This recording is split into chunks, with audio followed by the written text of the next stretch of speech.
I remember one time on the T.O. ranch, when I was out there at the Phoenix, we pulled a wagon here from the start on the north end and then came down to the south end, and it wasn't pulling a wagon like the old days, but it was still fun, and it was kind of neat to go with the wagon for a couple of weeks and throw our teepees up. And by the time we got around to the Phoenix camp, that was the last place we branded.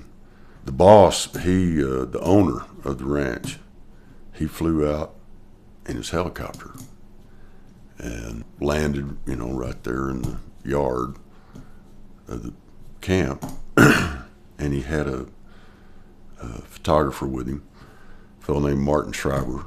And Martin was doing a coffee table book, picture book of cowboys.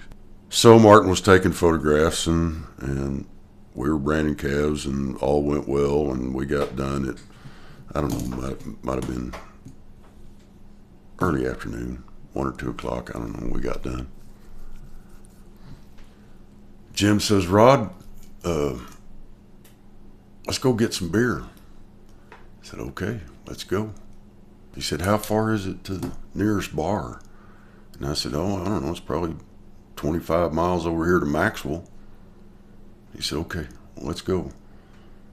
So I head for the pickup, and Jim heads for the helicopter. And he says, "No, come on, get in. Like, can we just fly over there?" He said, "Is there someplace we can land?" And I said, "Well, yeah, I guess we can land somewhere over there. Let's go." So we jump in the helicopter and we fly to Maxwell. We land. Maxwell's a tiny little old town anyway, it's just a wide place in the road. So we landed out there in some guy's milk cow trap, and I walk up to his door and knock on his door, and this old man, comes to the door, and his mouth is gaped open. And I say, "Would it be okay if we park our helicopter here in your yard for a few minutes? We just need to walk down the street here." He just kind of nodded his approval. So we walked down the road about less than a quarter of a mile to the bar, and by several cases of beer. There's a picture in that book. We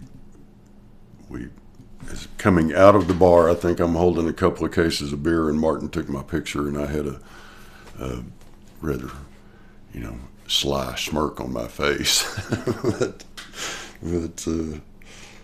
So then we're walking back up the road to the helicopter, and of course by now, all 50 of the residents of Maxwell are cruising up and down the highway, looking at the helicopter parked over there, wondering what the heck's going on.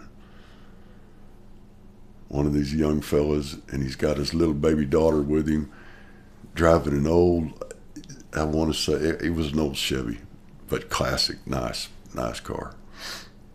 And he pulled up beside us and said, "Hey, can I give you guys a ride in your chopper?" I was like, "Yeah, man, sure." So we hop in, and he cruises us down the road, and we get back in the helicopter and fly away back to camp with the beer for the crew.